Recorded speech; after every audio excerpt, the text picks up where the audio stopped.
Female conditions நிறைய பார்க்குறோம் கிளினிக்ல, ஹாஸ்பிட்டல்ஸ்ல. Especially age attend பண்ண உடனேவே இர்ரெகுலர் சைக்கிள். மேபி ஒரு 6 மந்த்ஸ் பியூபர்ட்டி அட்டெண்ட் பண்ணதுக்கப்புறம் ஒரு 6 மந்த்ஸ் ரெகுலராக பீரியட்ஸ் வருது. அதுக்கப்புறம் வரமாட்டேங்குது டாக்டர். ஸோ அவங்க வந்து ஒரு 1 இயர் டைம்ல கூட வெயிட் பண்றாங்க. வெயிட் பண்ணிட்டு இர்ரெகுலர் சைக்கிள் ஆரம்பிச்சிருது அப்படின்னு சொல்லிட்டு வந்துடுறாங்க. அண்ட் அதே மாதிரி பார்த்தீங்கன்னா, அந்த இர்ரெகுலர் சைக்கிள் 12, 13 இயர்ஸ்ல ஆரம்பிக்கிறது வந்து 20 இயர்ஸ், 25 இயர்ஸ் நிறைய பிகாஸ் லைஃப் ஸ்டைல் மாறி இருக்கு. அண்ட் அவங்களோட ஸ்ட்ரெஸ் லெவல்ஸ் அதிகமாக இருக்கு. ஸோ இன்ஃபேக்ட் எஜுகேஷனல் ஸ்ட்ரெஸ் இருக்கு. லைஃப் ஸ்டைல் அப்படின்னா நம்ம சாப்பிட்ற கம்ப்ளீட் ஒரு ரொட்டீனே வந்து மாறி இருக்கு. நிறைய வெளியில சாப்பிட்றோம்.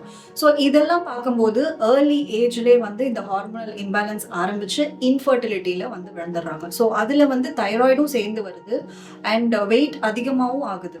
ஒரு 15 இயர்ஸ் ஃபீமேல்ஸ்லாம் பார்த்தீங்கன்னா இன்னைக்கு 70, 80 அந்த மாதிரி ஒரு வெயிட்ல